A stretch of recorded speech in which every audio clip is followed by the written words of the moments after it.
Parliament സമ്മേളനം വിളിക്കണം എന്ന് പ്രതിപക്ഷം ഐക്യകണ്ഠേന ആവശ്യപ്പെട്ടിട്ടും അത് നിരാകരിക്കുന്നു എന്ന് തന്നെയാണ് വ്യക്തമാകുന്നത്. ആഭ്യന്തരമന്ത്രിയായ അമിത്ഷാ ഇന്ത്യയിലെ ആഭ്യന്തര കാര്യങ്ങൾ മാത്രം നോക്കിയാൽ പോരെ, വിദേശകാര്യമന്ത്രിയും പ്രതിരോധ മന്ത്രിയും എന്തുകൊണ്ട് ഉണർന്ന് പ്രവർത്തിക്കുന്നില്ല എന്ന ചോദ്യം വീണ്ടും രാഹുൽ ഗാന്ധി ഉന്നയിക്കുകയാണ്. പഹൽഗാമിലെ ഭീകരാക്രമണവുമായി ബന്ധപ്പെട്ട വിഷയത്തിൽ പാകിസ്ഥാനെതിരെ ഇന്ത്യ ശക്തമായ രീതിയിൽ പ്രതിരോധ നടപടികൾ ആരംഭിച്ചു കഴിഞ്ഞിരിക്കുന്നു. എന്നാൽ അതിൽ പ്രധാനമന്ത്രി നരേന്ദ്രമോദി ഒരു ഇലക്ഷൻ സ്റ്റണ്ട് പോലെ കാര്യങ്ങൾ പറയുന്നത് എന്തിനാണ്? കൃത്യമായ ആക്രമണ പദ്ധതികൾ അത് ഒരിക്കലും പറയാനുള്ളതല്ല, അത് നടപ്പിലാക്കാനുള്ളതാണ്. അത് രാഹുൽ ഗാന്ധി ഇന്ദിരാഗാന്ധിയുടെ രീതികളെ കടമെടുത്ത് തന്നെയാണ് പറയുന്നത്. എങ്ങനെയാണ് ബംഗ്ലാദേശിന് വിമോചനം കിട്ടിയത്? പാകിസ്ഥാന്റെ പിടിയിൽ നിന്നും എങ്ങനെ അവർ മുക്തരായി? ഇന്ത്യയുടെ ശക്തമായിട്ടുള്ള നയതന്ത്ര വിജയം. അത്തരത്തിൽ ഒരു നയതന്ത്ര വിജയം രൂപീകരിക്കാൻ ഒരു താമസവുമില്ല.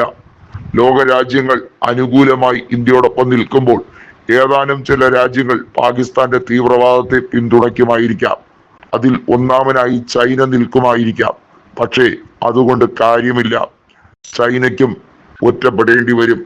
ലോകരാജ്യങ്ങൾ കൃത്യമായും സസൂക്ഷ്മം വീക്ഷിച്ചിരിക്കുകയാണ്. US-നും ഈ കാര്യത്തിൽ വ്യത്യസ്ത നിലപാടല്ല. ഇന്ത്യക്ക് വലിയ രീതിയിലുള്ള ഒരു സമ്മതി, ലോകത്തിന്റെ നാനാവിധങ്ങളിൽ നിന്നുള്ള സമ്മതിയുണ്ട്.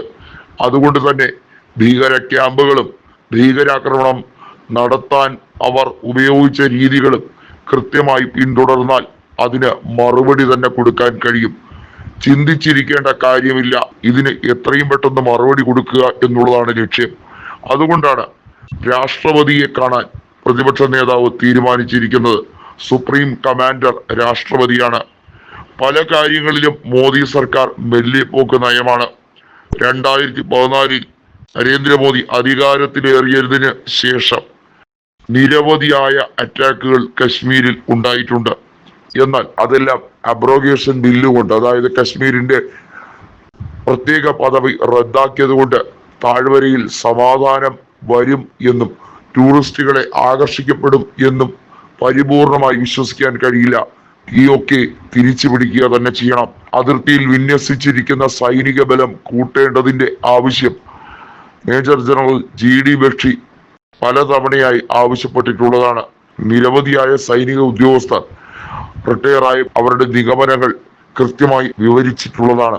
എന്നാൽ അതൊന്നും കേൾക്കാനല്ല നരേന്ദ്രമോദിക്ക് താല്പര്യം. അദ്ദേഹത്തിന് ED-യെ കൊണ്ട് പ്രതിപക്ഷത്തിനെതിരെ രാഷ്ട്രീയ യുദ്ധം നടത്തുക. അത് ഏതൊരു രാഷ്ട്രീയ നേതാവിനെ കൊണ്ട് കഴിയും? ഭാരതത്തിന്റെ പൊതുവികാരം മനസ്സിലാക്കാൻ ഇപ്പോഴും കൃത്യമായി പ്രധാനമന്ത്രിക്ക് സാധിച്ചിട്ടില്ല എന്ന് രാഹുൽ അതുകൊണ്ടാണ് പറയുന്നത്.